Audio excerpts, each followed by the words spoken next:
Minfilia, am I right? None other. I bid you welcome to Revenant's Toll, and thank you for traveling so far on such short notice. As if I could ever say no to Urianger. Moonbreeder is an accomplished Sharlayan scholar, and an authority on aetherite technologies. She has played an invaluable role in our search for a means to capture Ascian souls. Charmed, I'm sure.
gods, it's been ages!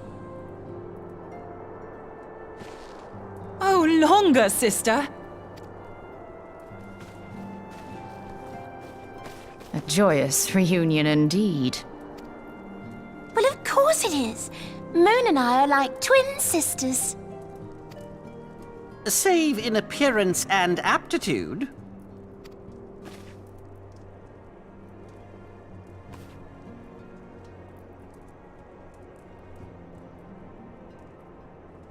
Everyone, if I could have your attention. We have with us an esteemed guest who has come from Sharlayan to assist us. I bid Moonbreeder join us here that she might share with us her extensive knowledge of Aetherites. Also, as many of you are already aware, she has been overseeing our research into white auracite, a sample of which she has been good enough to bring with her.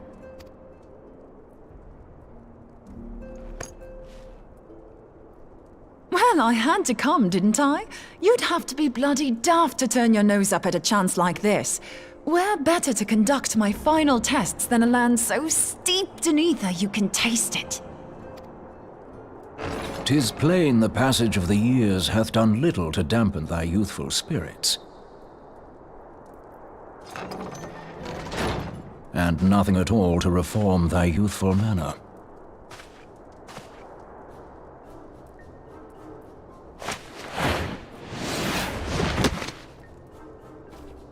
Oriange, where in the hells have you been hiding? Unhand me.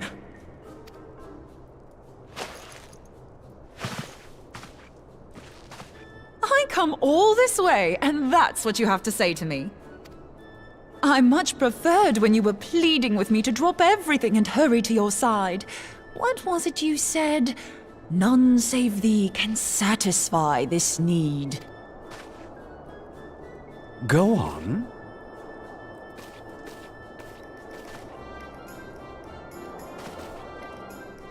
Thine artless attempts to misrepresent mine all too innocent motives do thee little credit. Mine intent, as well thou knowest, was but to impress upon thee the gravity of the circumstance. Lest thou doubt, a deiform entity shall shortly be summoned, save if thou and no other grantest my compeers thine aid. You still haven't found it, then? Your missing Aetherite? We have not. No. We know that Iceheart teleported to an Aetherite not far from the first. Yet even after careful analysis, we could not locate the second beacon. We now suspect that the heretics destroyed the second Aetherite to impede our pursuit. Our allies continue to scour Snowcloak for Iceheart's sanctuary, but we have no guarantee that they will find it. Yet it must be found, for even now Iceheart prepares to call upon Saint Shiva. I'm sorry, but if the Aetherite's been destroyed, then that's that. Although, you're absolutely sure she used the first Aetherite, are you? She didn't just use teleportation magics? One of our own bore witness to her escape. I can say with absolute certainty that Iceheart used the Aetherite.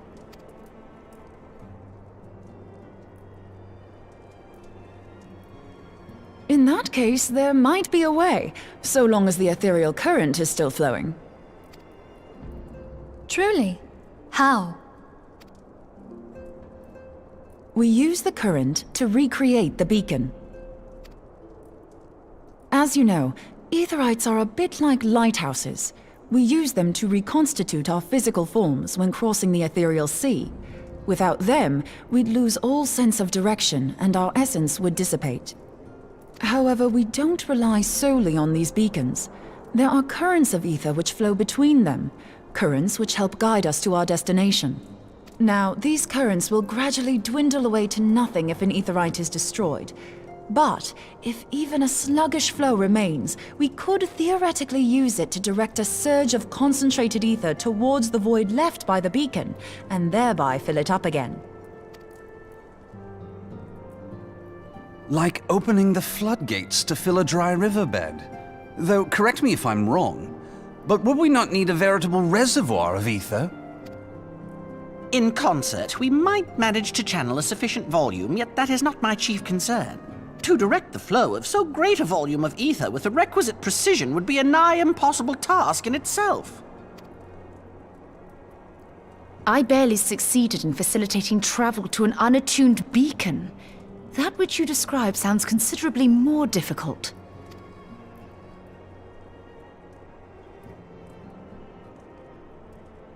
And dangerous. Every person who has attempted to teleport in this fashion has died in the process. They, however, did not have wide aura sight at their disposal. I can use it to channel all the ether you can give me into the aetherite. However, white aura sight cannot retain ether for an extended period of time, so we would need to infuse it immediately beforehand. Just so you know, I'd confidently give this plan better than even odds of success. And if the worst comes to worst, your people won't suffer. Though it risked the lives of our best and brightest, we have not the time to seek other options. If the ethereal current still flows, we shall carry out Moonbreeder's plan. That's the spirit. Let's roll the dice.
You should never have come here, warrior of light. I labor only to forge a lasting peace. A peace you would deny us out of ignorance and blind faith. No matter. If it is our fate to be at odds, then it is mine to strike you down. We whom gods and men have forsaken shall be the instruments of our own deliverance. Partake of my flesh. Fill this vessel with your light. Walk amongst your brothers and sisters once more. Oh, Saint Shiva, still the hatred within our hearts and bless us with eternal grace.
Fool. Blind, bloody fool.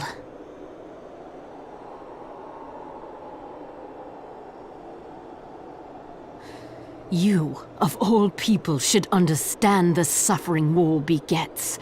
That no sacrifice is too great if it brings an end to the violence. Mine is the righteous cause.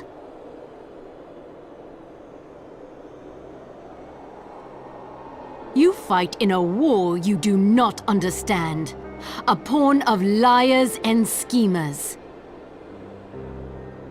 And they are no less ignorant than you, following the creed of their fathers without question, never thinking to ask why. trapped in a delusion of their own creation and blind to the truth.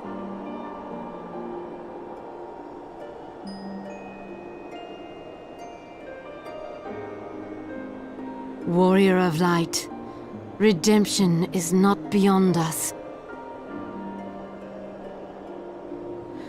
We who walk before may lead those who walk after. Seek the Keeper of the Lake. See with eyes unclouded.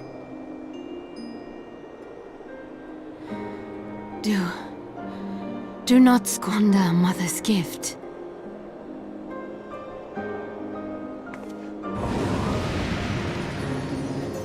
Hear, feel, think.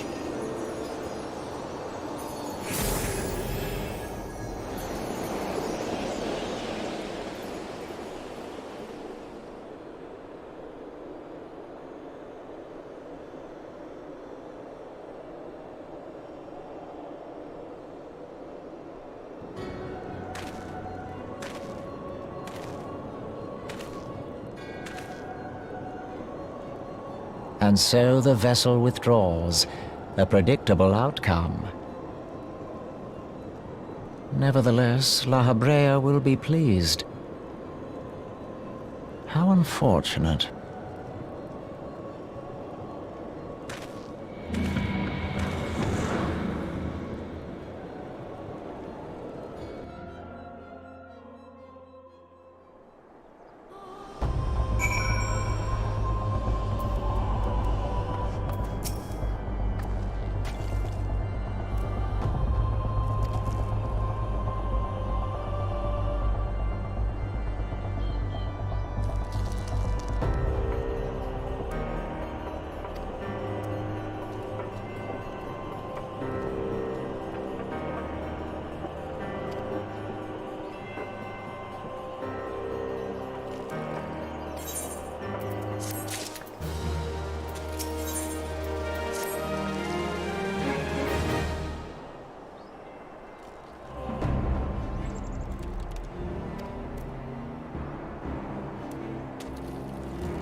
On behalf of the Holy See of Ishgard, allow me to express my deepest thanks. Never before have we been required to contend with a primal. Indeed, there were fears in some quarters that our knights might not be equal to the task. From what we have now learned of these beings, I can say with certainty that we would have lost a great many men had the Scions not intervened. Then the argument for preemptive action should be self-evident. Perchance now you will reconsider my proposal that Ishgard move against Nautalon. Ere we first met, a similar proposal was tabled, but the Holy See decreed that we were to observe, and that military action should be taken only in self-defense. All things considered, it was not an unreasonable decision. Since the calamity, 2 vigils have fallen to the Horde, while Garuda has never shown any inclination to storm the gates of judgment. Which is why this unprecedented crisis and its resolution may prompt a change in policy. You who have faced these primals know well the threat they pose. Ishgard did not. Not until now. And there is naught like a brush with death to change a man's outlook. At the very least, this should silence any lingering objections to our arrangement with Revenant's Toll. The Holy See may even feel moved to grant us its formal endorsement. So far as it is possible, the Scions shall be compensated for their service. We should be grateful for any aid you can provide. As a gesture of good faith, I shall withdraw my previous request. Your people are doubtless needed elsewhere. That will not be necessary. We, too, have a vested interest in watching Dravania's movements. I see. Once more, I must thank you. Sir Emmerich, if I may, do you truly believe that Midgard-Zoma could return?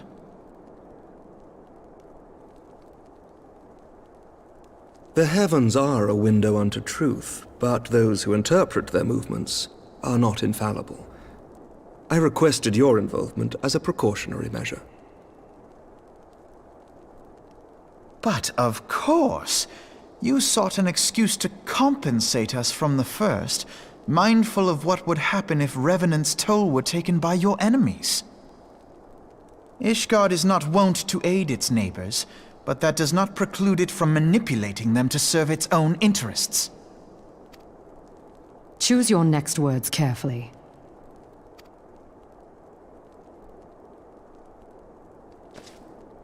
Do you know what sort of man becomes Lord Commander of the Temple Knights? One who comes from good stock. I did not. Yet here I am now. Why do you suppose that is? Because I swiftly learned to tell the difference between words, deeds, and beliefs. You are correct, Master Leveilleur. Ishgard desires to see Revenant's Toll flourish, as it would present a troublesome obstacle to our enemies from the south. We are so glad to be of use to you. As we are to you. Ours is a mutually beneficial arrangement, lest we forget, one born of necessity. The dragons grow more restless by the day, and the heretics harry us nigh without cease. We have contended with such troubles for centuries, but there are limits to even our endurance. Yet as a pauper is loath to part with his meager possessions, the leaders of Ishgard are not wont to render up their trust to outsiders. But with perseverance on our part, they may yet be made to see the light. Nevertheless, one must take care when walking the road less traveled. Wise words, Sir Emmerich. I shall make a point to remember them. I must apologize for my earlier outburst. I hope it will not sour our good relations. Not at all. You but spoke from the heart. I trust you understand that at times my duties may prevent me from meeting with you. On such occasions, my second in command will speak for me.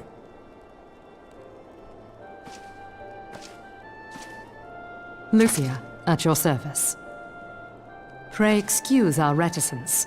We are but wary of speaking too freely, lest our sentiments be made known to our enemies. Know that the Lord Commander and I are of one mind. For the sake of Ishgard, and of Eorzea at large, I pray our peoples can put aside their differences. Those who dwell in the past risk losing sight of their future. Should aught befall one of our shipments, pray inform Lucia immediately. You may also relay to her any words you might have for me alone. Not being of Ishgardian birth, she owes no allegiance to any noble house, making her as near to incorruptible as one can find in my homeland.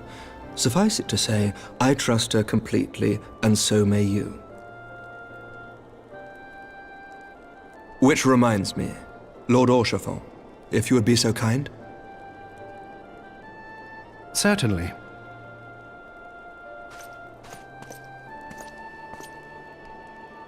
In times such as these, trust is ever in short supply. Mayhap this will go some way to rectify the problem. The results of our investigation into the heretics' recent attacks, as well as our interrogation of the merchant you detained. Sir Emmerich, I cannot thank you enough. Think nothing of it. Ishgard may be many things, but it is no friend to Garlemald. Did I not tell you to have faith, my friend?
Words cannot well express how glad I am to see you return to us hale and whole.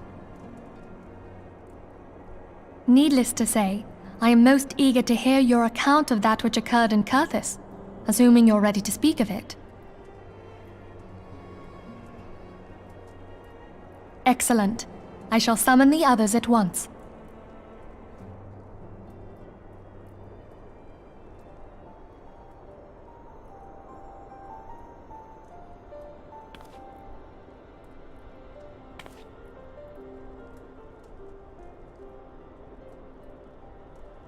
Iceheart used her own body as a vessel for a primal soul? Master Louisoix's writings make no mention of such a possibility. Can we be certain this entity was a primal? As certain as we can be that good King Mogglemog XII was a primal, I should think. Both were ostensibly summoned. Let's not quibble over definitions. Of more concern is the implication that Iceheart retained her will, even after she was possessed. We are talking about a mortal, wielding the power of a primal. It can't possibly be that easy, can it? There must be some sort of sacrifice required. Or maybe she's just special? What qualities this woman possesseth, I know not. But full sure am I that she was groomed for this role. Few are privy to the secrets of summoning, and but a single party standeth to profit from their dissemination. Well, I wouldn't presume to comment on how the lass came to know about summoning, but I will say that what she summoned was a primal. The readings were the same, or near as damn it. Strange as it all sounds, it's really no different from what you've faced before. Then mayhap it is time that we re-examined our previous encounters. Oh, pack your things, Ida. We're going back to Gridania. Yes, sir.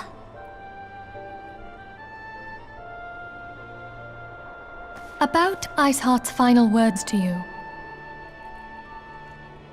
Hear, feel, think. Hydaelyn speaks to her as well. If Iceheart is blessed with the power of the Echo, she will doubtless have used it to further her goals. Or could it be that it was a revelation granted her by the Echo which first set her on this path?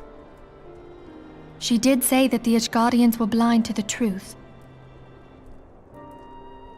Do you think she has knowledge of the origins of the Ishgardian-Dravanian War? It would do much to explain her unwavering conviction. Did not the Lady Iceheart implore thee to seek the Keeper of the Lake? And did she not imply that in so doing thou wouldst come to see with eyes unclouded? Midgard-Zoma was a king amongst kings who reigned for centuries on end. But he is dead and his wisdom lost to the ages. Unless the Ishgardians' fears are well-founded. It would seem we have yet another reason to stand watch over the Keeper of the Lake. For a mercy, we are well positioned to do so. Iceheart, Shiva, Ascians, and Midgard-Zoma. I shudder to think how they're all connected.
I've heard.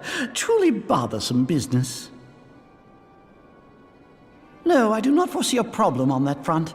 The main concern is Roban. There is no telling what the brute might do. Have the blades watch him in the flames day and night. You may leave the Sultana to me. I shall personally attend her grace.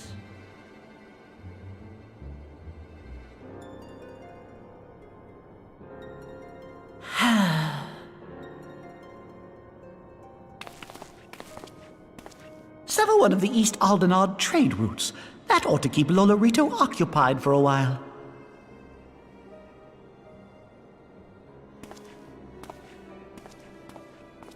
Nanamo ulnamo. For my sake, pray be a good little Sultana to the last.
Welcome back, my friend.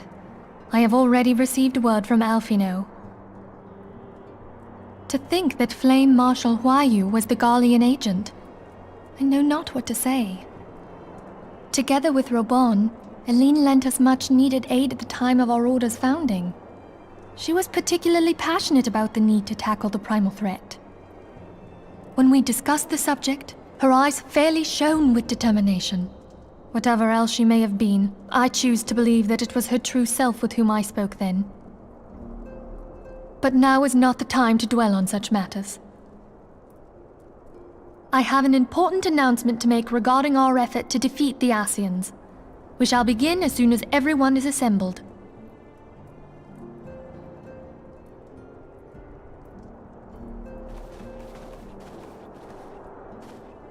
My thanks for coming, friends. Moonbreeder, the floor is yours. By now, I'm sure you're all familiar with white auracite, the miraculous material that'll allow us to capture Ascian souls.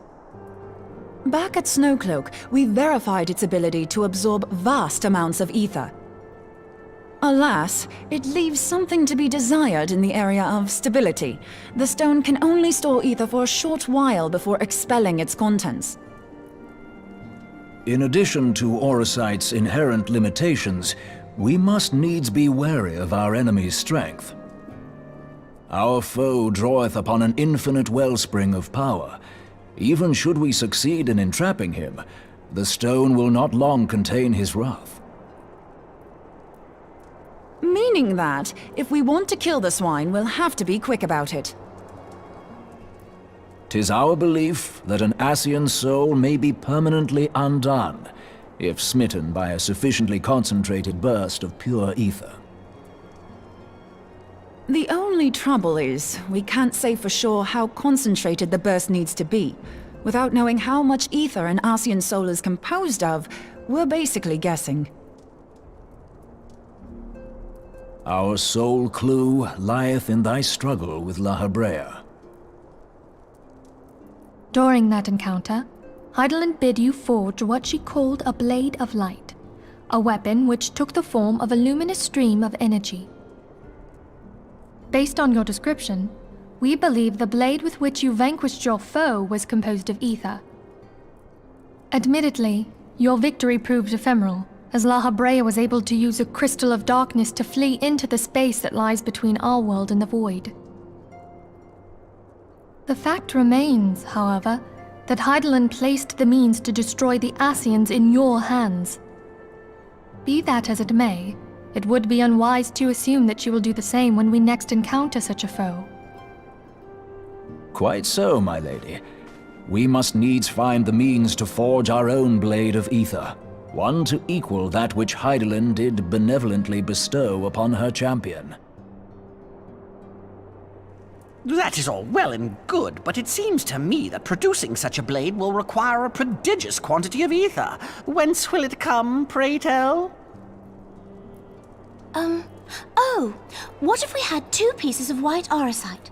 One to trap the Ascian, and the other to store the ether for the blade. Oh, nice try. But it's as I said, the stone won't hold ether for any length of time.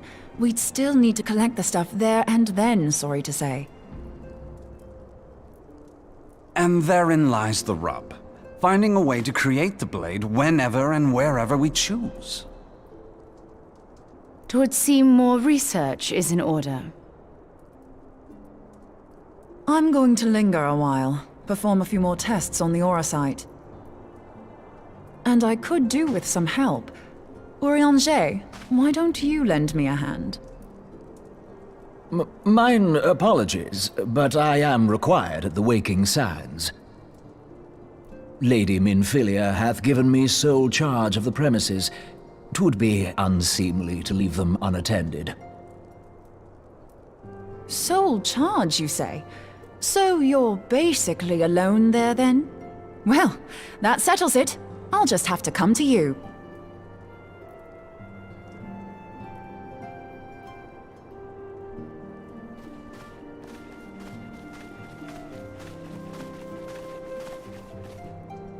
While you were afield, word arrived from the Sharlayan motherland. You will recall that a survey party was dispatched to investigate the incident at the Isle of Val. What they discovered was troubling, to say the least. According to the report, the Isle has been erased from existence. 'Twas as if a hole had been torn in the very fabric of reality. Aye, yet the mystery endeth not with the Isle's disappearance. it hath come to light that a number of scholars in various other locales were reported missing at a similar juncture. What's more, they all had something in common with the head of the students of Baldessian. Every last one of them was researching a phenomenon called dimensional compression, or the rejoining as the ancient texts call it. I'll be damned if that's a coincidence. All indications suggest Asian involvement. But I sense that a force greater still is at work. The entity the Dark Beings call the One True God. We must pray that my dear friend Kryl regains consciousness soon. If she bore witness to the Isle of Val's final moments, she may be able to shed some light on this mystery.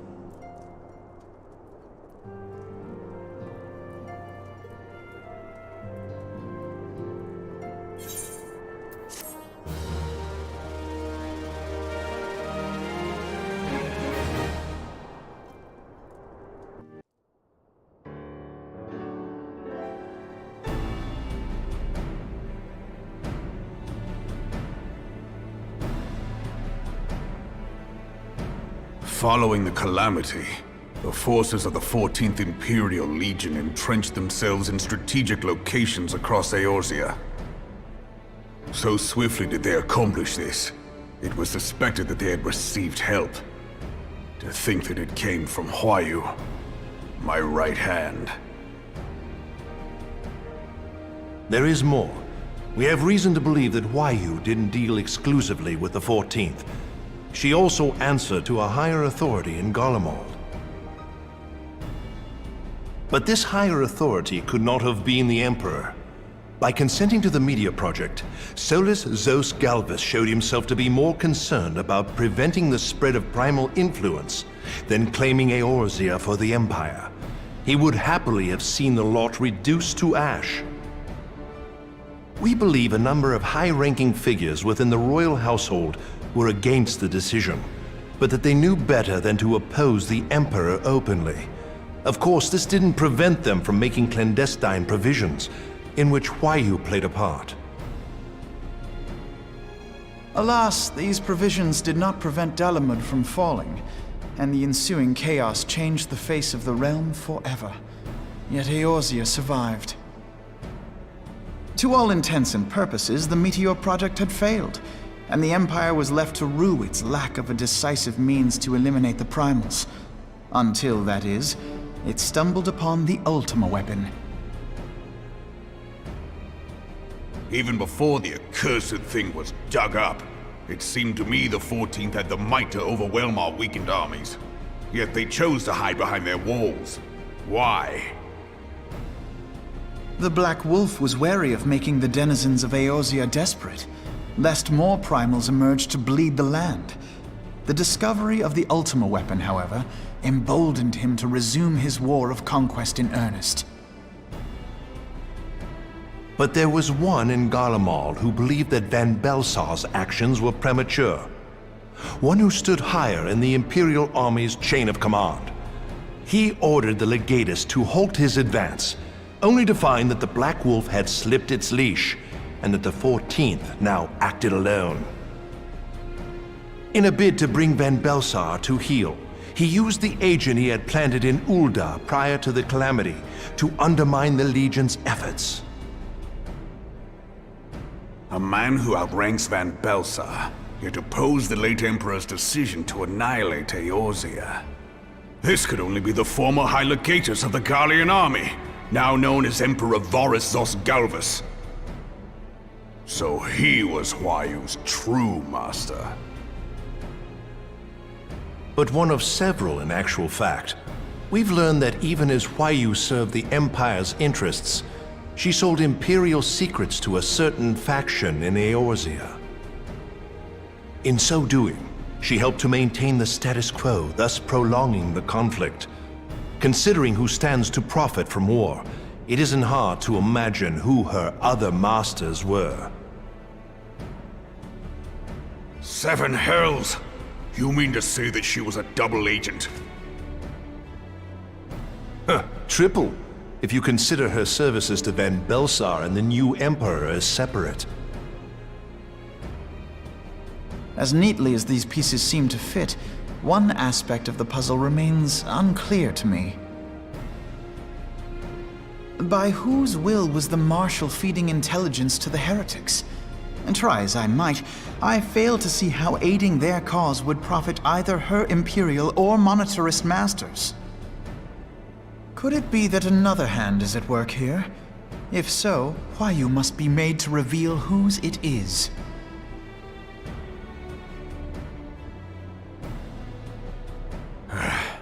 Not only have I lost a trusted friend, now I must interrogate her as a stranger.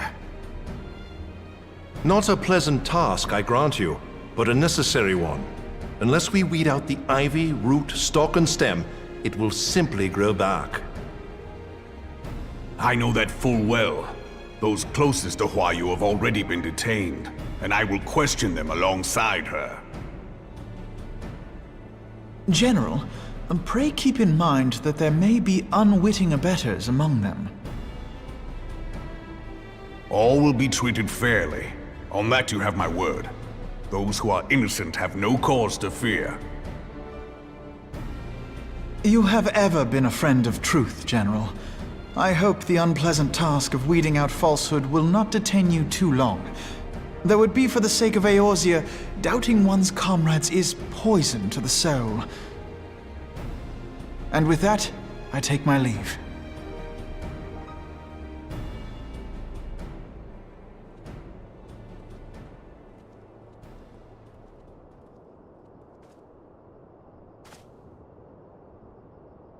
All these years, I've been made to dance to their tune. How could you, Huayu? How could you side with them? Those cankers who take from this land and give naught in return, who use their power to disempower and grow fat while the people starve. I know you can hear me, monetarist scum! Your crimes will not go unpunished! One day I will purge this land of your sickness!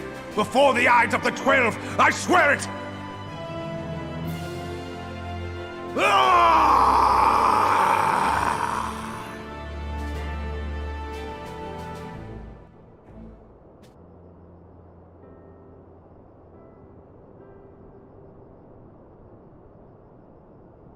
I shall have no further need of you this day. Your Grace.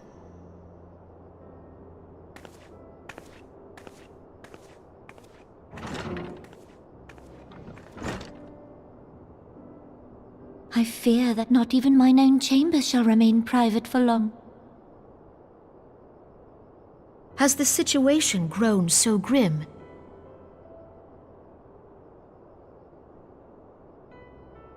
Ever since he proposed the Cartiner Reclamation Bill, Teleji Adeleji has risen to greater prominence upon the backs of impoverished refugees. The monetarists were ever united in their pursuit of profit, but the man's actions have torn a rift in their ranks. They snap at each other as rabid dogs. Yet now is not the time to be bickering among ourselves. If this bickering is a threat to law and order, might you not have grounds to dissolve the Syndicate? Would that the solution were so simple, Admiral. Alas, my moving to dissolve the Syndicate is certain to spark outrage among the influential merchant class, whom the Cabal represents. This would serve to exacerbate the current unrest, and peace would slip still further away. Be they rich or poor, natives or refugees, all who reside in Ul'dah have a right to pursue happiness. It is the duty of a ruler to protect this right. If I am to perform my duty, I must needs tread warily. It would not do to make enemies heedlessly. Were Lord Lolorito here, he would doubtless say that I have my head in the clouds. A ruler is required to take a wide view. Try as we might to cater to all needs, some will inevitably be overlooked. As such, there shall ever be citizens who feel aggrieved. It cannot be helped. But as you have informed us, the monetarists take no view but their own. They hunger for power while the masses starve. In the absence of a common cause, it seems beyond any one individual to make Uldar whole. And the presence of a Garlean agent within the Immortal Flames only makes matters worse. Even accounting for Uldar's historic reliance upon mercenaries, such a grievous breach of security is unprecedented. I fear this business will provide the monetarists with a rod to beat Rauban.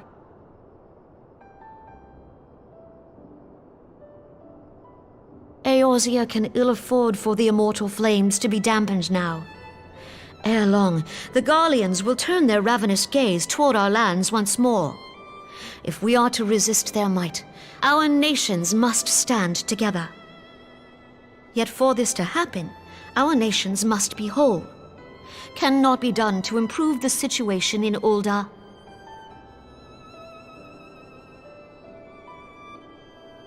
The true wealth of Uldar lies in the health, happiness, and hopes of her citizens. Alas, the citizens shall never know these things, so long as their lives are ruled by the ambitions of the few. The monetarists claim to represent the best interests of the people, but in sooth they desire only to manipulate them for their own selfish ends.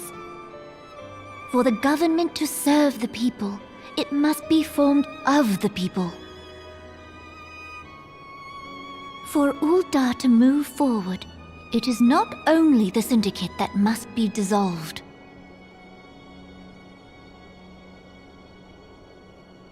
Nay, you jest.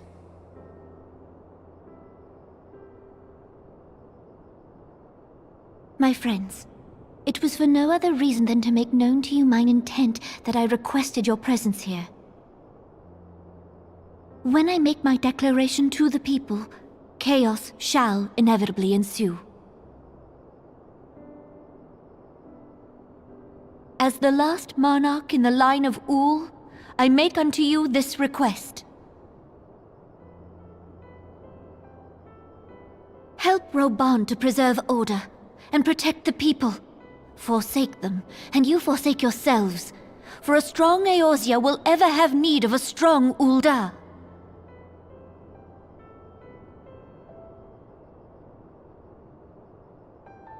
Your Grace, are you certain of this?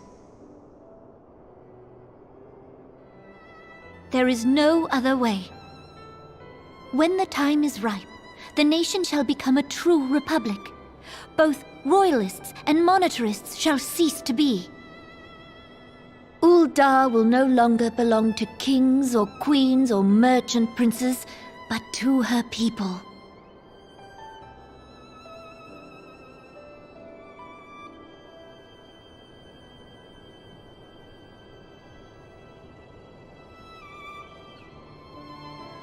Rauban, forgive me for casting aside all that you have toiled for in my name.